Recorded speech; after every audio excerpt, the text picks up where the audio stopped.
Okay, part 2 of gastroesophageal reflux disease. And we reach the pathophysiology of the GERD, Gerd, and we'll continue immediately. Pathophysiology. Normal physiologic mechanisms are important in preventing abnormal gastroesophageal reflux.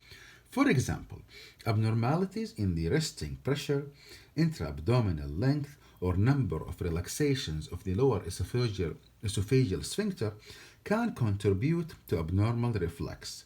The lower esophageal sphincter normally serves as a zone of increased pressure between the positive pressure in the stomach and the negative pressure in the chest.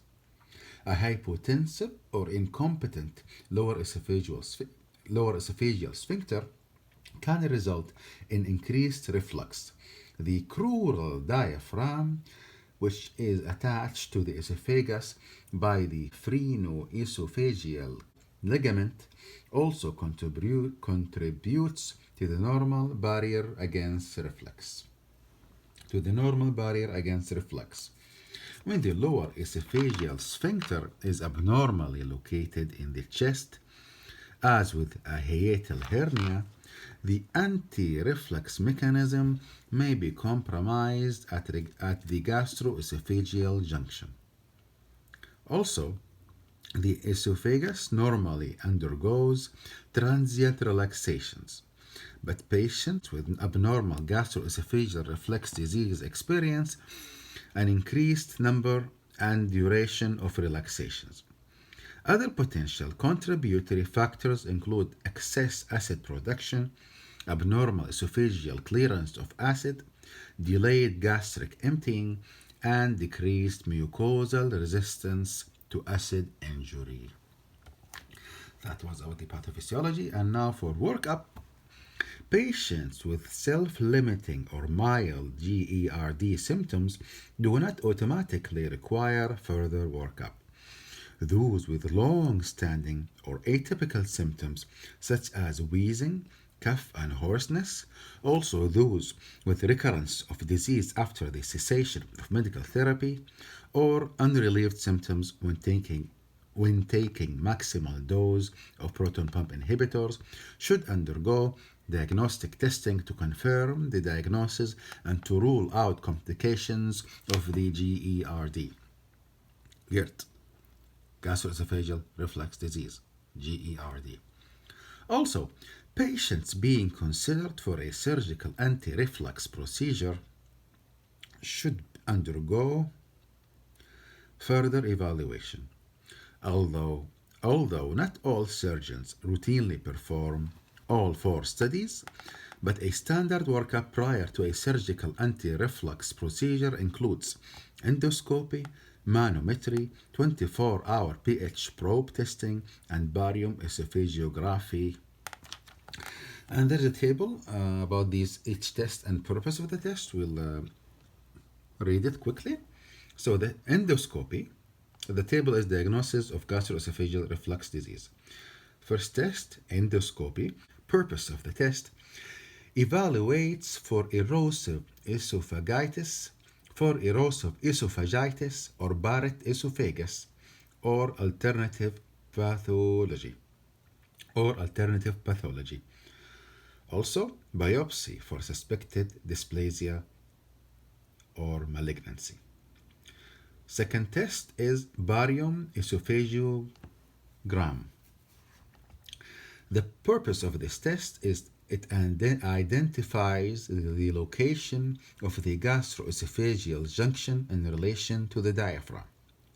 It identifies a hiatal hernia or shortened esophagus.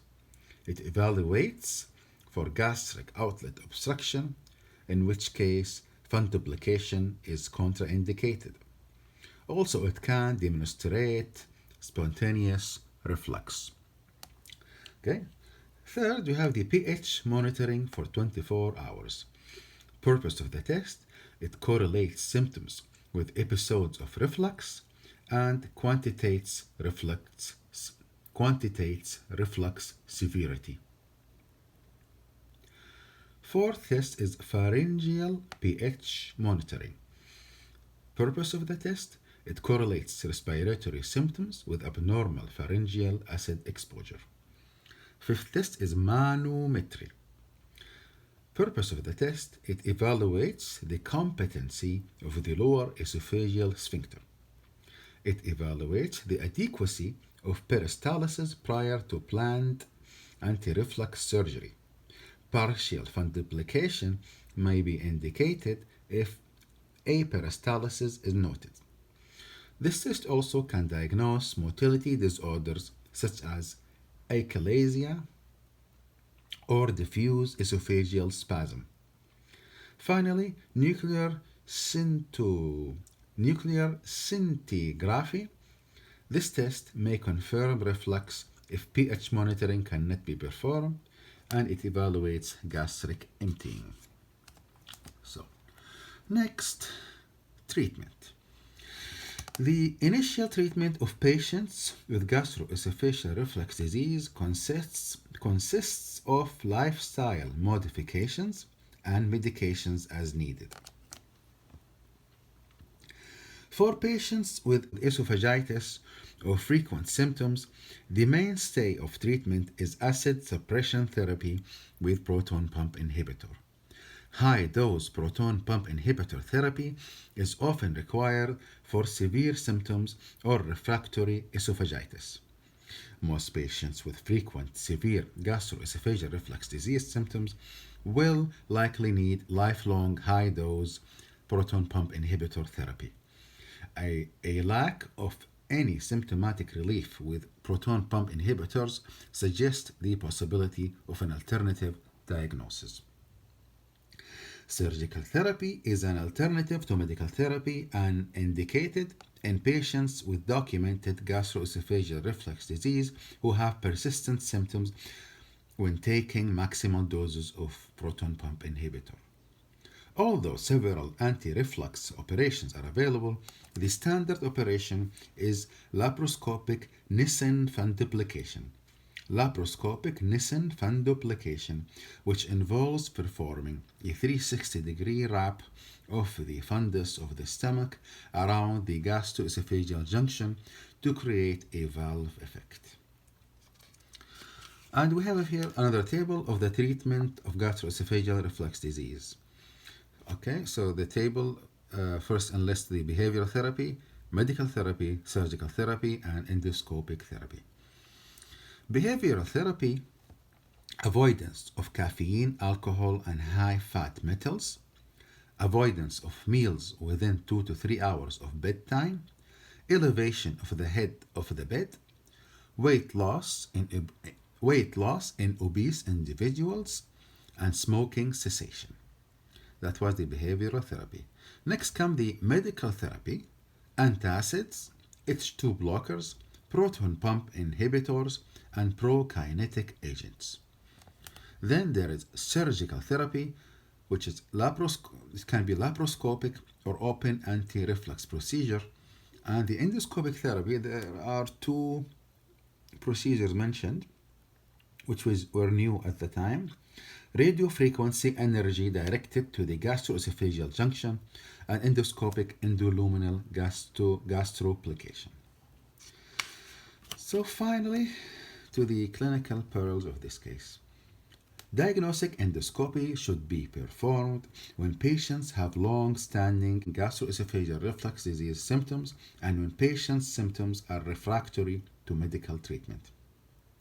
The long-term efficacy of proton pump inhibitor and anti-reflux operations in reducing esophageal cancer development appears to be equivalent.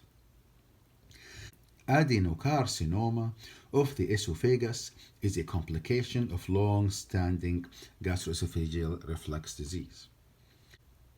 Surgical therapy for gastroesophageal reflux disease is indicated in patients with documented gastroesophageal reflux disease who have persistent symptoms while taking maximal dose proton pump inhibitors, cannot tolerate proton pump inhibitors, or do not wish to take lifelong medications.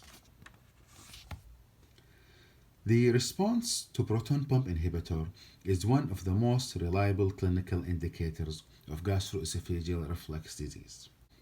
And a 24-hour pH monitoring is the most reliable objective indicator of gastroesophageal reflux disease. Thank you so much for listening. Please don't forget to like, subscribe, and share.